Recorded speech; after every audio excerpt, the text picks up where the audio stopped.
লাঞ্ছনা ও মারধরের শিকার হচ্ছেন ঢাকা উত্তর সিটি কর্পোরেশনের একের পর এক কর্মকর্তা। শ্রমিক দলের নামে ডিএনসিসির কিছু কর্মচারী এসব করছে বলে অভিযোগ উঠেছে।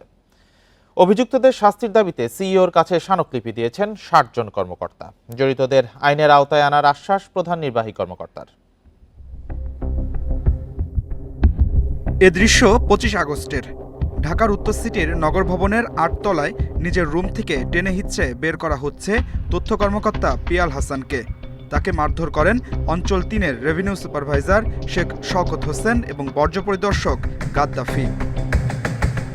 কয়েক দফা মারধরের পর পিয়ালকে বের করে দেওয়া হয়। ফুটেজ থাকলেও এখন পর্যন্ত অভিযুক্তদের বিরুদ্ধে ব্যবস্থা নেওয়া হয়নি। এর ঠিক ১ মাস পর সহকারী সচিব জাহিদ হোসেনকে নিজ রুমেই লাঞ্ছিত করে শওকত ও মিন্টু সহ ১০ থেকে ১৫ জন। ব্যক্তির ফাইল নিয়ে বিভাগীয় মামলাটা ফাইল নিয়ে আমাকে জানতে চাই, কিন্তু আসলে ওই বিষয়ে আমি কোনো কিছুই জানি না। আর তখন আমি সচিব দপ্তরেও ছিলাম না, তো তাদেরকে বারবার বলার পরেও তারা আমাকে চার্জ করতে থাকে বিভিন্ন বিষয় নিয়ে এবং অসৌজন্যমূলক অশোভন আচরণ করতে থাকে। একই দিন আরও ৩ কর্মকর্তাকে রুম থেকে বের করে দেয় অভিযুক্তরা। তাদের অ্যাটিটিউড ছিল মারমুখী। আর কিছুক্ষণের মধ্যে আরও অকথ্য ভাষায় গালাগালি করা হয়েছে সহকারী সচিবকে।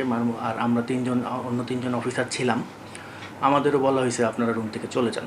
কর্মকর্তাদের এইভাবে লাঞ্ছনা বা এইভাবে তাদেরকে হুমকি ধমকি দেওয়া, এই বিষয়গুলো আমরা আশা করছি যেহেতু অভিযোগনামা দেওয়া হয়েছে, অবশ্যই কর্তৃপক্ষ এটার বিষয়ে একটা সুষ্ঠু আইনের ব্যবস্থা গ্রহণ করবে। তবে অভিযোগ অস্বীকার করেছে অভিযুক্তরা। এটা সঠিক না, এটা ভিত্তিহীন গুজব আর কি। ভিডিও আছে বলে তো আমি জানি না। ডিএনসিসির প্রধান নির্বাহী কর্মকর্তা বলছেন, তদন্ত শেষে অভিযুক্তদের বিরুদ্ধে ব্যবস্থা নেওয়া হবে। প্রশাসনিক চেইন অফ কমান্ড যাতে অটুট থাকে সেজন্য আমরা অবশ্যই প্রয়োজনীয় ব্যবস্থা গ্রহণ করব। যে ঘটনাটা ঘটেছে, আমরা একটি ইনকোয়ারি টিম গঠন করেছি ৩ সদস্য বিশিষ্ট, এবং 7 ওয়ার্কিং ডেজের মধ্যে আমরা রিপোর্ট দিতে বলেছি।